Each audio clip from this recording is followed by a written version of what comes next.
Welcome to the Kindle Chronicles, the Friday podcast about your Kindle, books, and all things Amazon. I'm Len Edgerly. Today is September 28th, 2018. Putting this show together in a bit of a rush, as was the case last week. The story is a lot better this week than it was as it was either before or after Mom's surgery for a broken hip. I'm putting this episode together in a lovely location west of Boston where she has started rehab following hip surgery at Mass General Hospital. Dad is settling into their apartment at the same facility, so he has an easy walk down just a few hallways to be with Mom anytime, day or night. I told Mom I will be available anytime she needs me today, and otherwise we'll be working here at a desk in their apartment looking out at a river that we used to canoe on as a family with our basset hound Pokey. And Mom did a beautiful, vivid oil portrait of Pokey kind of sitting up looking out the back end of a Jeep. And we have that painting in the outside entryway as you walk in from the elevator. It greets visitors as they approach the apartment.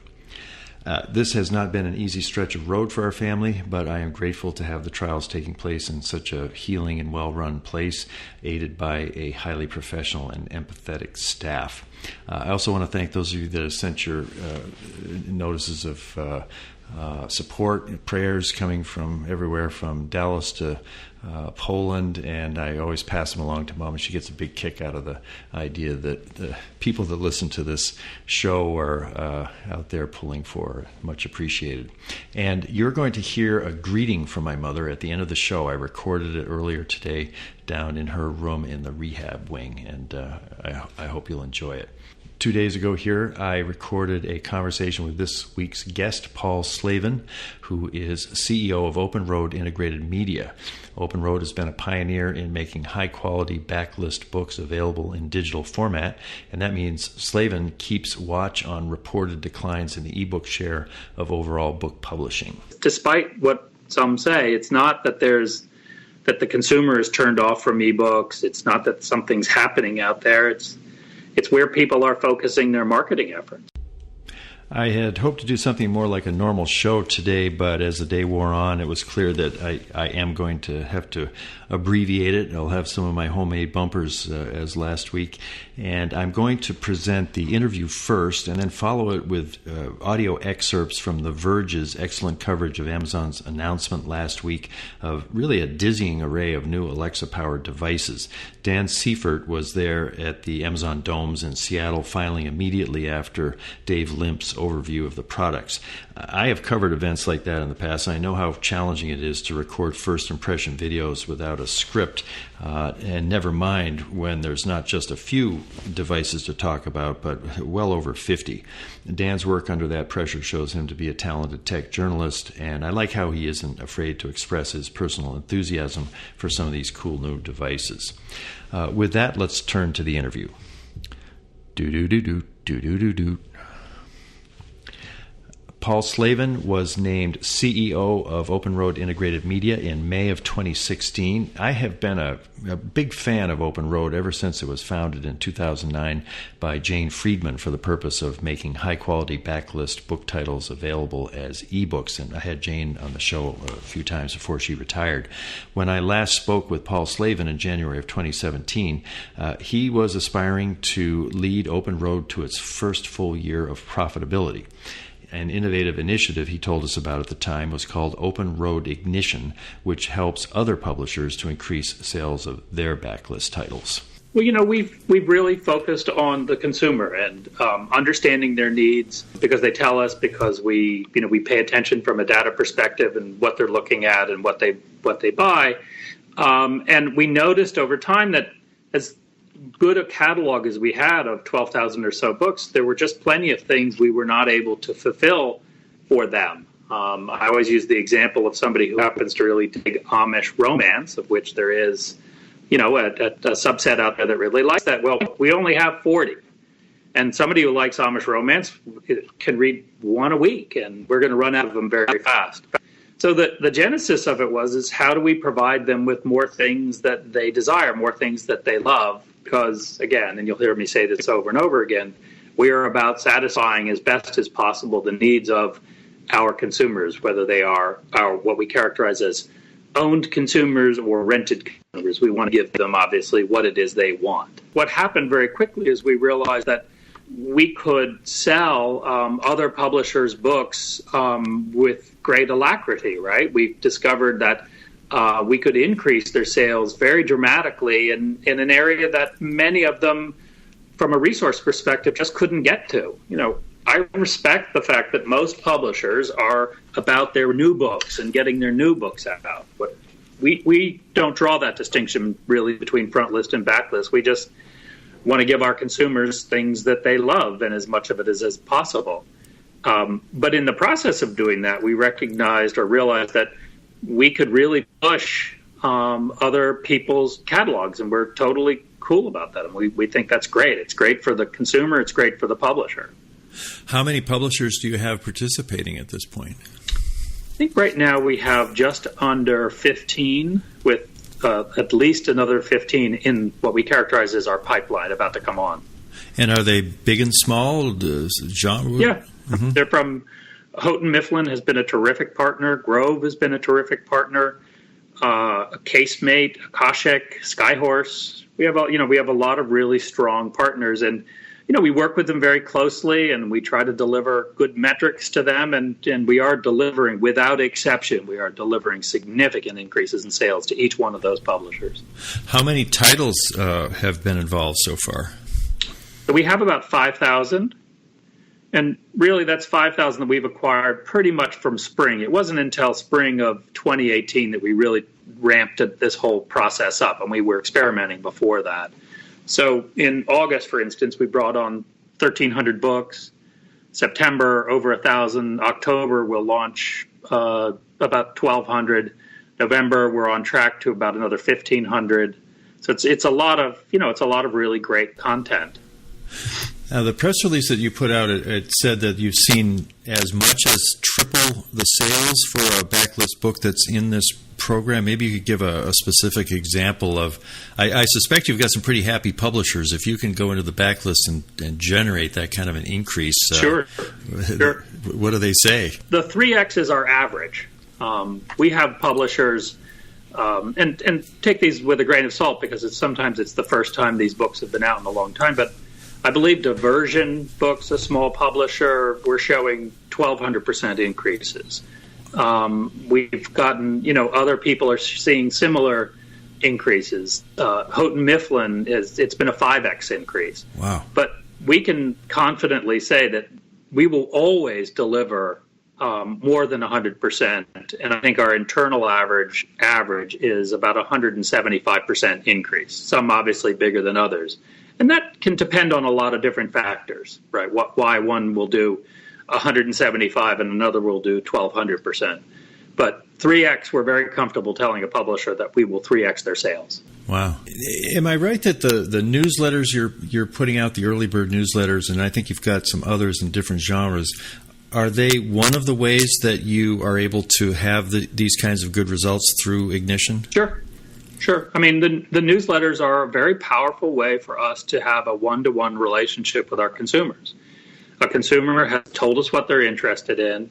The consumer then has certain habits and behaviors that they've allowed us to look at. So if we see that you're interested in science books, we'll put more science books in front of you. If we see you're interested in a particular kind of science book, maybe we'll show you something else that we believe is close. So yes, what we characterize as our, this audience, which we have spent a lot of time and energy developing. It's about 2 million now of active book buyers, people who love the content we put in front of them.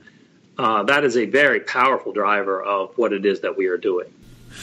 I think when we talked last time, I was sort of thinking out loud that I could imagine if you see what I'm clicking on, you might be able to send out the Earlybird Len Edgerly newsletter that tells me a list that's specifically tailored to an individual. Are you any closer to that than you were a year or so ago? We're significantly closer, but we're also really, we tread very, very lightly on that. One, because if you make a mistake, people are very unforgiving. Two, I just want to make sure that is close to perfect. When we do that, it really has to be perfect. And we're having great success without having that extremely high level of personalization. That said, being able to send out an individualized newsletter to everybody is the goal. And, we have for a company of our size, we have a very significant data team, marketing data team, tech team. We just hired a new CTO. I mean, we spend a very large portion of our earnings go towards developing products like that. What would be an example of a mistake that you might work if you sort of move too quickly toward that goal of an individually targeted newsletter? An example I've seen in other places, obviously we haven't followed this, is sometimes it can be too close, and there's a feeling that it just doesn't feel like it's right. Uh-huh. It can also just be as simple as we just call it completely wrong, or the algorithm isn't working 100% of the time. So for a week, you're getting romance when you hate romance. You don't get a lot of chances in in emailing and in newsletters. If you betray someone's trust, or if you just don't give them what they want, they're not going to open it. Yeah. And our open rates are in the just shy of 40%, which for the industry is an extremely high number because we're careful. Yeah. So if I did like Amish romance and you sent me a bunch of Unitarian romance books or something, that could be perceived as possible. It could be, or you could say, well, you know what, Unitarians are cool too. But actually, a genre, I'm not sure. I'm not sure if there's any Unitarian romance. Well, if I did, my parents would like it because they were married in the Unitarian Church in Sudbury, Massachusetts, 70 years ago, I might add. And if you ever come up with a Unitarian romance title, I hope you'll send me an alert to it because I know two avid readers that would love it. Wouldn't the sort of the 50s fiction out of Connecticut all strikes me as Unitarian romance. Isn't John Updike really Unitarian romance? You're probably right. Yeah, that's as close as we'll get. Yeah. When you're marketing a backlist book versus a new book, a new title, are the dynamics just completely different, or what have you learned about how to get a backlist title out there compared with kind of the standard procedure for getting visibility for a new title? Again, I don't really view it as being different.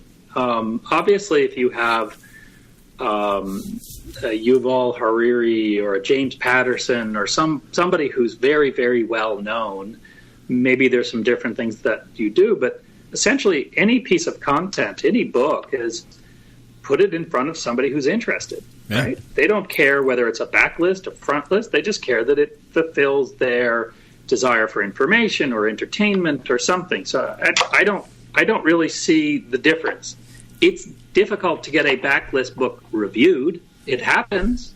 Bill Gates, a couple times a year, will review a book of ours, and it will take off. But outside of that, frankly, our success is in understanding our consumer, understanding digital marketing, and putting the right content in front of that person, hopefully when they are interested in purchasing.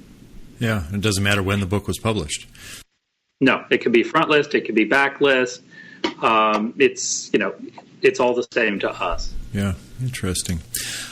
I think there was a mention in the release that you put out that ebook sales are declining across the industry. What are you seeing there? How much of a decline, and how do you explain it? So it depends. I mean, industry-wide, if you took all ebooks, it looks like it's going down maybe 7 to 10%. If you look at the very top booksellers, it looks like it's down 30%. I ascribe it to a limit of resources, really. The booksellers only have so many marketing resources. They've made a financial commitment to a front list book, and that's where they're going to put their money, which is great. They're good at that. Let them do that. We don't need to do front list. We can, but we'll take the 15.5 million titles that exist out there that are not being focused on, and we can help sell those. Some of that data that comes out from Author Earnings, the data guy, it seems like if you look at the indie publishing and Amazon Publishing's numbers must come through the usual industry sources, but it's probably a different picture overall for ebooks if you count that indie self-publishing sector. Yeah, possibly. Yeah. Hard to get those numbers, but even Amazon will tell us, anecdotally that ebook sales are not growing. But it's not, despite what some say, it's not that the consumer is turned off from ebooks. It's not that something's happening out there. It's where people are focusing their marketing efforts. Yeah. And focusing on front list, and front list is generally a print affair. Yeah. Well, now, how about Open Roads publishing? Every once in a while, I'll see something from John Fine and others that you've got a great new Graham Greene books are now available on Open Road. When you think of the past year, what are some of the highlights of the authors that you've been able to bring out? Joan Didion, Graham Greene are two really good examples of of new books that we brought on. We're not spending as much time, though, acquiring new books. There just aren't that many. Jane built the company around this list of wonderful backlist titles. That's pretty much a thing of the past. So we'll pick and choose when we can find something really great. Yeah, that makes sense. How many Earlybird newsletters do you have going out now each day? Well, the Earlybird will go out about 13 times a week. Not necessarily, if you're an Earlybird subscriber, you will not necessarily get 13. You might get 6, you might get 12. That frequency is dependent on how often you open it up. But we send out about 13 of them a week, at the most. And then we have other newsletters, not just Earlybird books. We have newsletters associated with our content verticals. Right, Portalist and... Exactly. Of those newsletters that are aimed at different genres, the past year has one shown surprising growth, or, you put it out there and it just gets gobbled up like sharks in the water by readers that are so eager to get it? They've all done well. I'm trying to think. One... They tend to go. It's funny. They're sort of spiky, and I can't answer that exactly why it spikes the way it is. The Portalist has done exceedingly well, though. Which one is that? We that? thought it might. That's the science fiction. Okay. Now you had another tool that sounded very promising called Orion, and I think that enabled you to help create a website for a genre or even a book. Yeah. Has that still been an active program for you? We don't talk about it much because it's finished, and we utilize it all the time, and now it's just mostly dating. So, from a tech perspective, we're spending a lot more time in building marketing dashboards and ways to make our marketers more efficient. What would a marketing dashboard, what kind of information would be on that? It collects up all of the information that a marketer may need in order to make a decision. We now have, let's say, if you take our catalog and the books that we are representing for other publishers, we now have maybe 18,000 books that we are marketing. And actually, our marketing department is slightly smaller than it was 18 months ago. So the marketers, as you provide them with better tools, ways of assessing a Facebook campaign, ways of watching Amazon, all of the tools they need in order to see how a book is doing on a platform or a newsletter. They don't have to go and scrape it themselves or look it up themselves. It just sits there and it allows them to make much faster decisions. I see. It uses their time better. Yeah. Yeah. Audiobooks have been sort of the hot new thing lately. Is Open Road doing anything with audiobooks? Yeah, we have audiobooks. Not all the books that we have do we have audio rights for, but we are actually... Audiobooks are a little bit like front list books in that, or in the industry, there's a lot of energy around a new book, and what we're trying to use is the data that we have on our books to say, look, it's not a new book, but it gets great traction. Here are the people with whom, the kinds of people with whom it does get great traction. We think it makes sense for you to either take our audio version or create an audio version. So it's a process of getting your voice heard in the that audio market. It seems like there's been migration to smartphones, especially as smartphones get bigger. I think I'm going to have to go for one of these new iPhone X Max or whatever it is. You're just looking for an excuse. Well, I have a great one because I can say this is for reading books. The only reason I'm getting this is because I'm such a book lover. I have to have this new iPhone. My wife isn't buying it. But is that sort of reached a plateau of some kind? The people shifted from? It's still growing, huh? People are increasingly reading on their smartphones. The iPhone, each iteration comes out and is better and better. So that it's not like people are switching off of Kindles and iPads. These are really additive. I look at my own experience. I have a book that I'm reading at home, and it's a paper book. And yes, I buy paper books. I like paper books, right? When I go on a trip, I have that paper book. I also happen to have it in and I'll read it on my iPad. And when I'm taking this endless subway rides from home into work, I'm reading it on my iPhone. So I'm reading on multiple platforms, and I'm reading more than ever and having a great time, right? Some books I buy only in some books I buy only in P, but an awful lot of books I buy in print and in because it allows me to constantly be reading. And like you, I love reading, and why not? Yeah, exactly. You had a letter to employees, I think. It looked like maybe you had written it at the end of 2016 and you were talking about 2017. I thought you had kind of a poetic description. You said you saw the year 2017 as the marathon begins, and I wondered how that went, if you finished the marathon well, and if you came up with a similarly artistic way to describe the 2018 for your employees. Well, glad you thought that was artistic or poetic. 2017 ended very well for us. The company became profitable. The company grew, at a very high rate of growth from a revenue perspective. We were able to give raises and have a party. There was all the lovely things that you want to do. 2018, I don't know if I described it. If anything, I probably would have described it as a marathon, because I describe everything as a marathon and sometimes as a knife fight. Because nothing, none of these businesses are easy businesses. The technology is always changing. The competition is always changing. We have all sorts of partners we're trying to make happy. And it is my expectation from my senior staff and myself that we are always iterating. Everything is an iteration based in, hopefully, data, conversation, and moving very, very quickly. I think we move slowly here. People who come into the company go, the pace in the company is extraordinary. How quickly we will try something. If it fails, we'll get rid of it, or we'll try something different.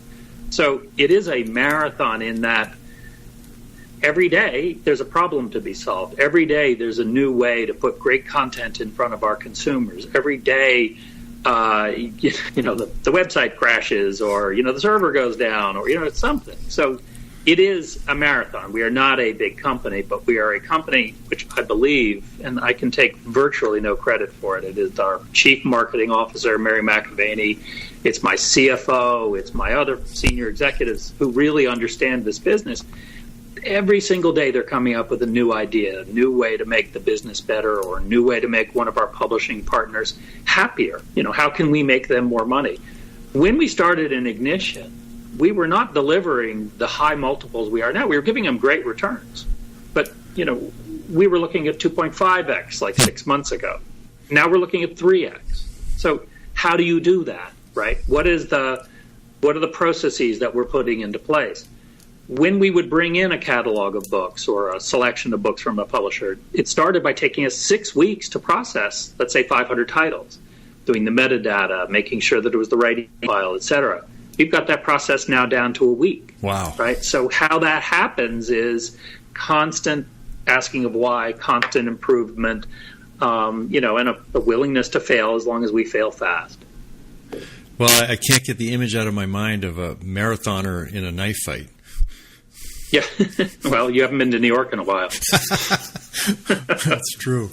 I have started a 6-week online course at MIT on blockchain technology. I get really interested in it down at South by Southwest, and that's sort of a buzzword, but it seems like there should be some applicability of that technology if it actually starts being adopted in publishing. Is that something that you've taken a look at, or you've got anybody burrowing into? As long as you don't ask me any detailed questions about it, because I couldn't answer it. But we had and have still, we brought in a guy who, is all of maybe 23 and is considered one of the leading experts on blockchain and identity. Oh. And identity, I can't take it any farther than that. But we had a lot of conversations with him. He continues to be associated with the company. I don't see anything on the immediate horizon, but it's cool. And one of the things we do is we look at cool technology to see. But we were very jazzed to have him in the building and have access to, his skill sets. Yeah. And he's about 23, just graduated from MIT or something.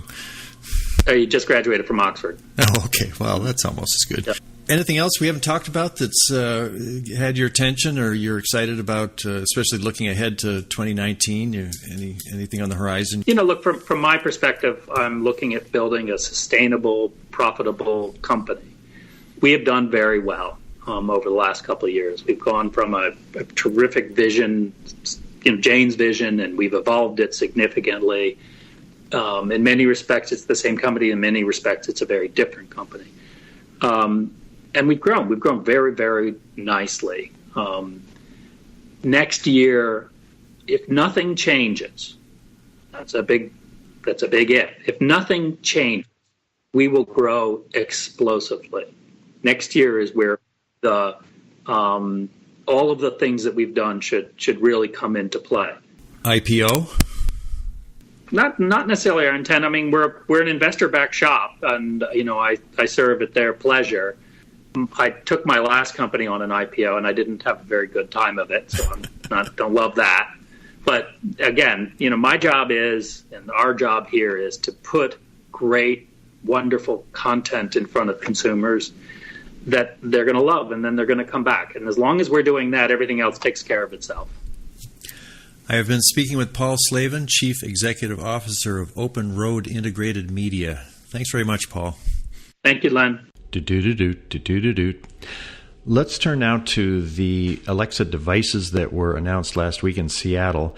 This first clip that I'm going to play for you is Dan Seifert talking about probably the one that for some reason got most people's attention, and that's the Alexa microwave. This shows him demonstrating it, and that's helpful. And then once at the end of the video, I'm going to talk to you about a pretty smart wired analysis of why this particular device is such a significant advance, and it clearly points toward Amazon's aspirations for future smart home technology. Here's what Dan had to say in recording at the event in Seattle.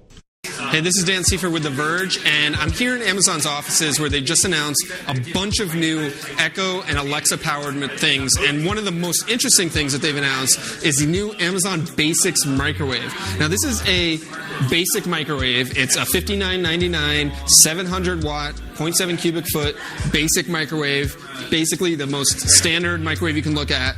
But what they've done is they've added a new feature to be able to control it with Alexa. So you can see there's a button right here that says Ask Alexa. So the microwave itself is paired to this Echo Plus over here. So I can do something like put a potato in there, which I've got, push the button, and say,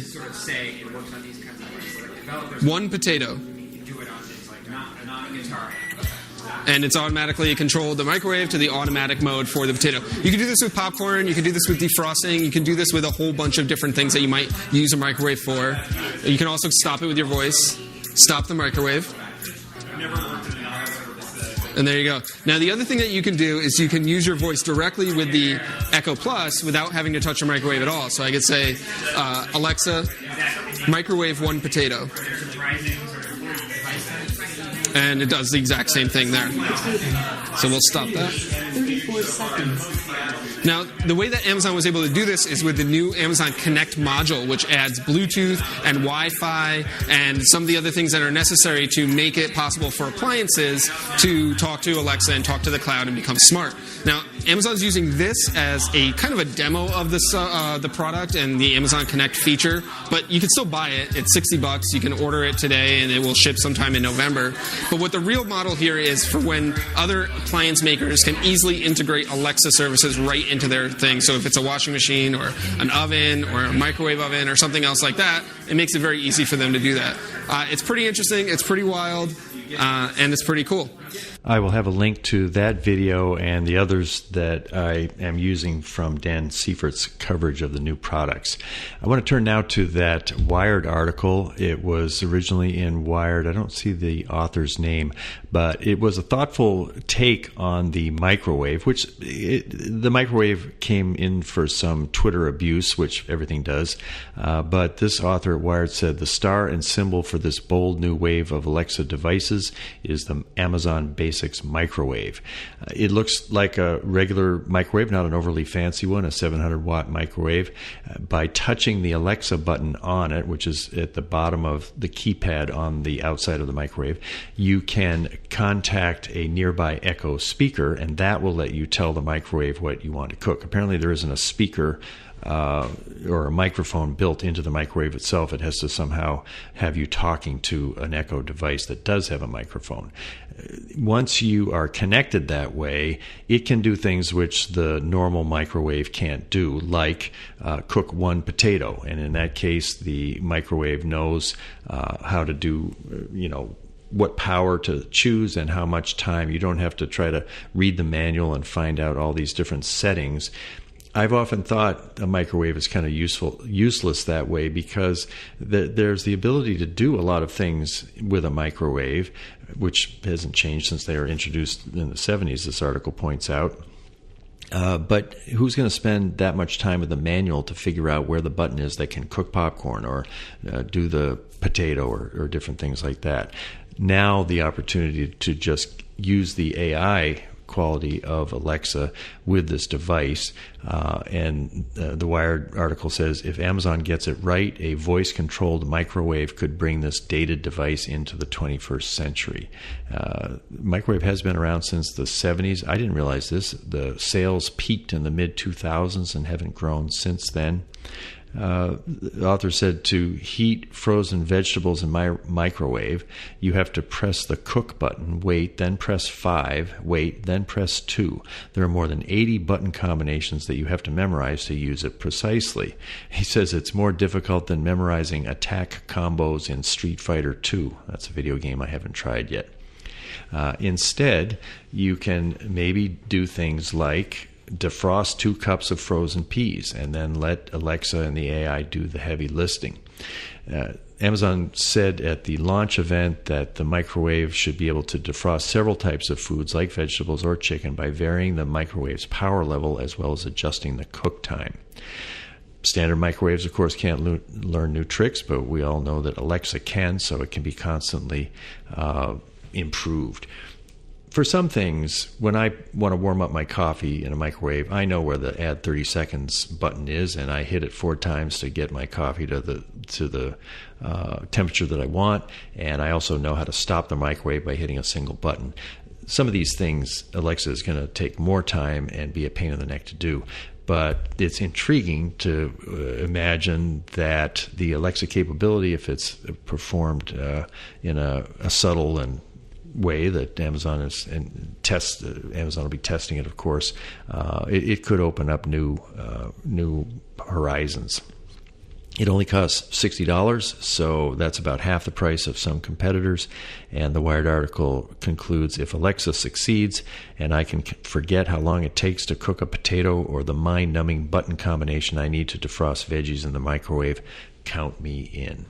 I ordered one of these. I think I'll put it up in my den at the house in Cambridge and be trying it along with I've got my Google Home device. I've got the Apple HomePod, and I've got Alexa in the Echo Show. Now I'm going to have an Alexa microwave once it ships. I think it ships sometime in November.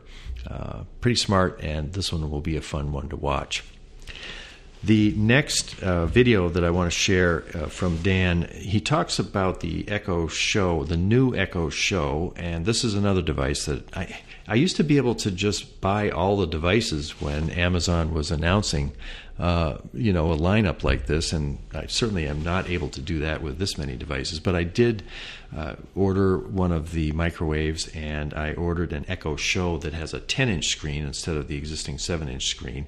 Here is what Dan recorded in a video of his first impressions watching one of these new, larger Echo Shows in Seattle. One of the biggest new products is a new update to the Echo Show. Now, this is Amazon's screen product that kind of is like if you had an Echo and had a screen at the same time and all the different things that you could do with that. Now, they released an Echo Show about a little over a year ago now, and so this is their second version, and some of the things that they've added to this are pretty important.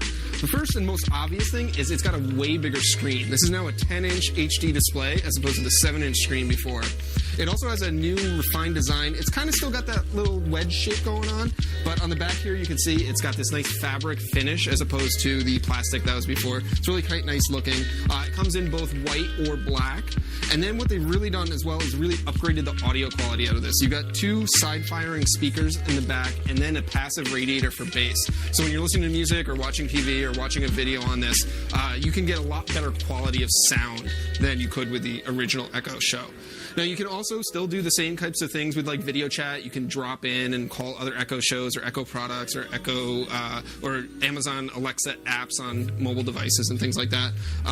And they've updated a ton of the user interactions and software on this, including things like adding a browser. So now if I say, Alexa, open Silk, and if my voice doesn't crack, Alexa, open Silk. So just like the Fire TV, it's got Amazon's Silk browser as well as the Firefox browser available. And then you can browse things like YouTube. So you can watch YouTube videos on your Echo Show, which has been kind of a difficult thing to do in the past. You can also, of course, browse to any other website you want. You just type in address of the website that you want and hit go, and you're good to go. So that's a really nice thing to add. It's one of the things that's been missing from the Echo Show is the ability to watch YouTube videos. Of course, you can also watch all of Amazon's Amazon's Prime Video content on here, as well as things like from Hulu and other over-the-top video services. It also integrates with a bunch of other new products that Amazon announced, like a DVR that pulls in OTA signals from the air and allows you to record them, and then you can watch them on your Echo Show.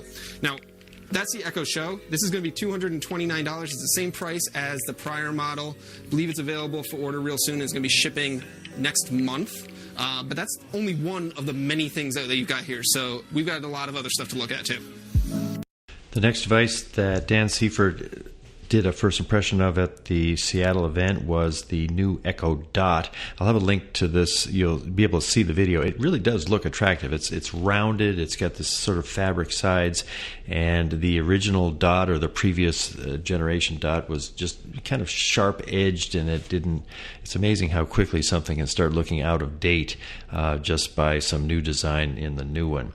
And as you'll hear from Dan, there are also some other quality advantages to the new one, and the price is the same. I did not buy one of these because I have so many Echo devices. I don't know why I buy all these devices. I think, oh, this would be great in my parents' house in this particular room, and I have a bag of devices that I need to send to eBay or perhaps raffle off to you doing some kind of promotion of the show. But my inventory of Echo Dots is too great for me to buy one of these, even though I was curious about it. So in addition to the new Echo Show, there's also a new Echo Dot. And it looks like this. And you can see that compared to the old Echo Dot, which is Amazon's most popular Echo device, you can see the new Echo Dot is quite a bit larger. It's got a little bit more rounded of a design. It's got a fabric finish. It's really nice looking. But the big difference here is sound quality. Now, Amazon says that it's got a much larger speaker inside, and it's got a more powerful output. And you can really hear the difference if you ask it simple things like, Alexa, what's the weather? Currently, in Seattle, it's 57 degrees Fahrenheit with cloudy skies. You can expect more of the same today, with a high of 63 degrees in a low. So even like voice responses like that sounds so much better on this Echo Dot than the prior one. And of course, if you're listening to music, it sounds even better than that. So I can do something like, Alexa, play Drake.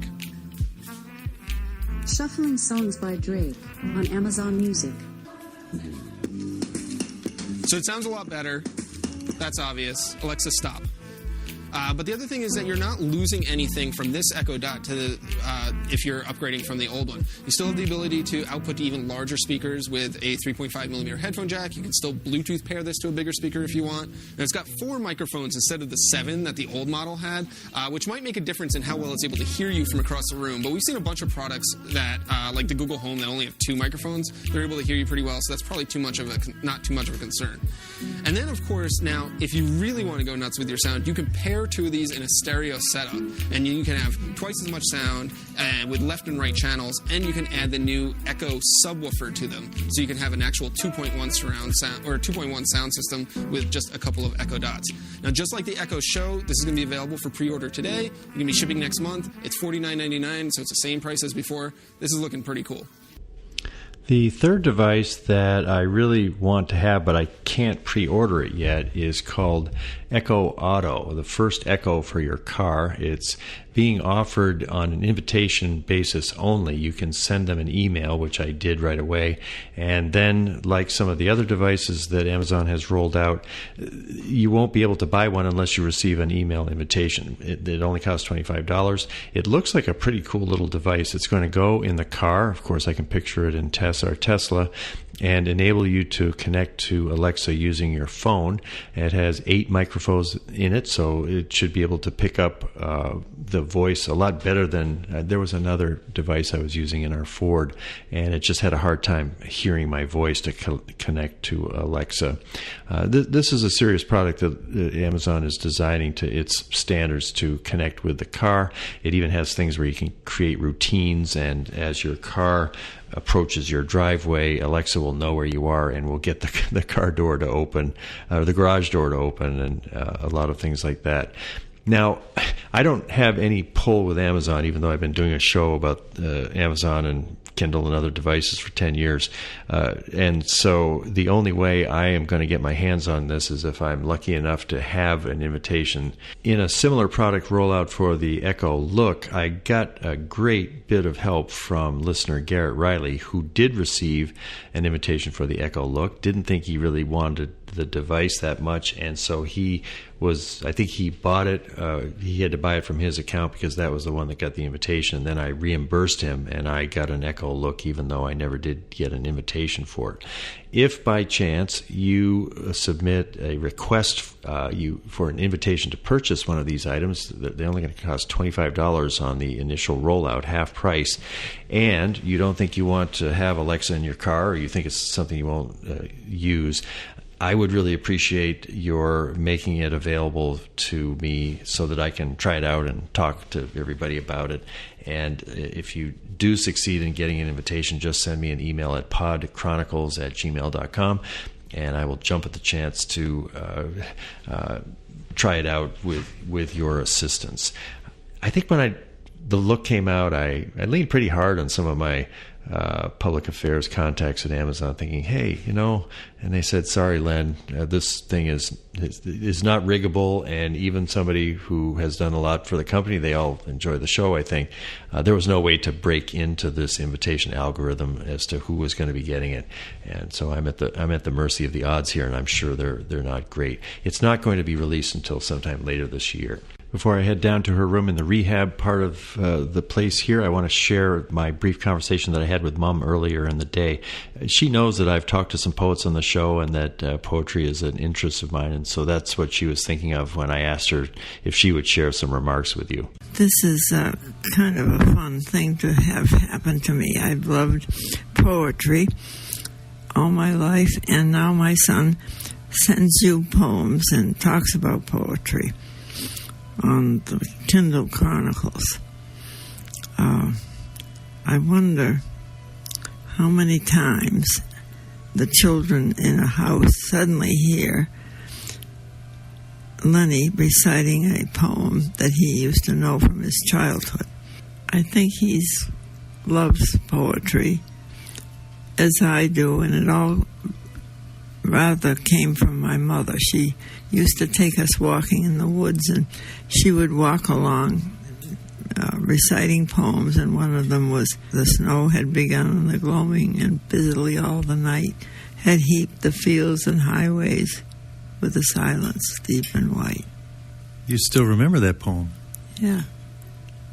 It's beautiful. And you've said nice things about my poems and Dad's poems, too. Oh, yes. Well, I have so many people I can't forget. Thanks, Mom. You're welcome, love.